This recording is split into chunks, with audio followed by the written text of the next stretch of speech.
विद्यार्थियों, आज हम अच संधि प्रकरण के अंतर्गत दीर्घ संधि के बारे में चर्चा करेंगे। सूत्र है दीर्घ संधि करने वाला सूत्र है अकः सवर्णे दीर्घः। अकः सवर्णे दीर्घः। अक से सवर्ण अच परे होने पर पूर्व व पर के स्थान पर दीर्घ आदेश होता है। अक से सवर्ण अच, अक यानी अ ई उ री री क से सवर्ण अच में सारे स्वर आ जाते हैं। अच परे होने पर पूर्व व पर के स्थान पर दीर्घ एक आदेश करता है। उदाहरण के द्वारा सूत्रों को समझने का प्रयास करेंगे। दैत्यारिहि, दैत्य धन अरि। यहाँ पर यकार उत्तरवर्ती अकार, यकार के पश्चात जो अकार है अक है। अक यानी अ ई उ री री।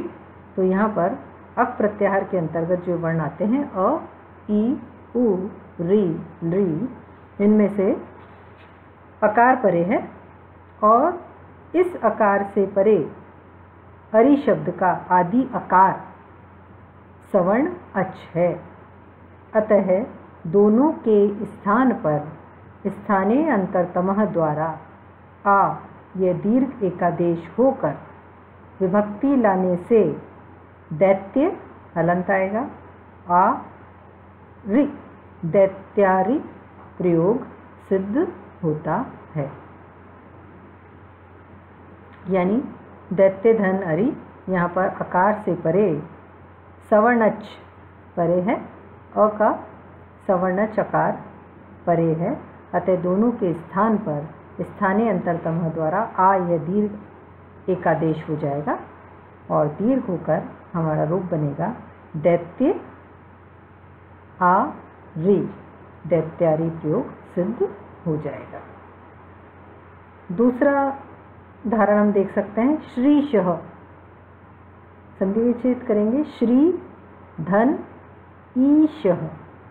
यहाँ पर रेफ उत्तर इकार, श्री में जो रकार से परे इकार है, दीर्घ इकार है, वो अक प्रत्याहार के अंतर्गत आता है और उससे परे ईश शब्द का आदि इकार सवर्ण अच है। ई का सवर्ण इकार यहाँ पर अच परे है। अतः इन दोनों के स्थान पर ई यह एक सवर्ण दीर्घ एकादेश होकर विभक्ति लाने से श्र हलंत आएगा। ई श, शीशः प्रयोग सिद्ध हो जाता है। यानी संधि विच्छेद हुआ हमारा। श्री धन ईश।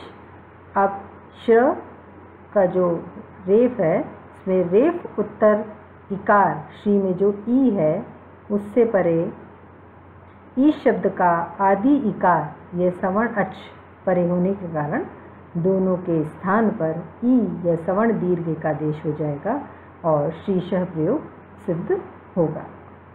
इसी प्रकार से विष्णुदय, विष्णुदय बड़ा हुआ है। विष्णुदय में संधि विच्छेद करेंगे तो संधि विच्छेद होगा विष्णु, छोटा हुआ आएगा धन उदय, विष्णु धन उदय।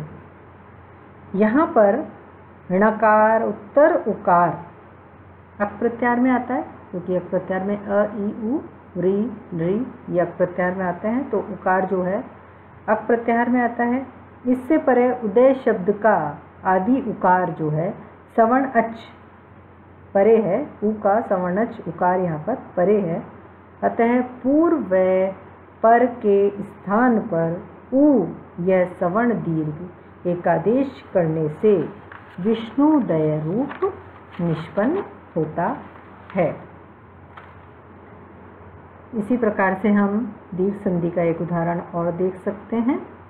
होत्रिकारः, होत्रिकारः, होत्रि धन ऋकारः, होत्रि धन ऋकारः।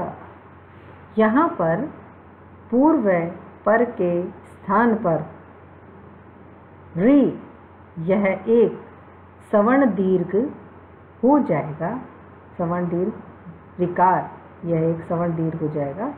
और होत त में हलंत, रिकार और कार होकर होत्री कार प्रयोग सिद्ध होगा। संधि विच्छेद होगा हमारा होत्री धन रिकार। यहाँ पर पूर्व व पर, पूर्व में रिकार है, पर में रिकार है, इसलिए पूर्व व पर के स्थान पर रिकार, यह एक सवर्ण दीर्घ हो जाएगा और हमारा रूप बनेगा हो त के नीचे हलंत, री दोनों के स्थान पर, री और री दोनों होत्री के रिकार और रिकार के स्थान पर री, यह सवर्ण दीर्घ का आदेश हो गया। तो होत हलंत री और कार करके होत्री कारः प्रयोग सिद्ध हो जाता है। यह हमारी दीर्घ संधि के चारों उदाहरण थे, दैत्यारि, श्रीशः, विष्णुदय और होत्री कारः।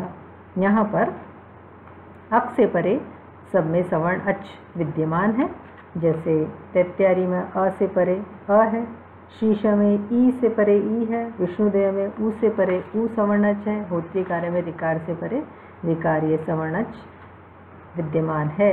इसलिए यहाँ पर अकसवर्ण दीर्घ से सवर्ण दीर्घ का आदेश होकर रूप निष्पन्न हो रहे हैं। शेष अगले अंक।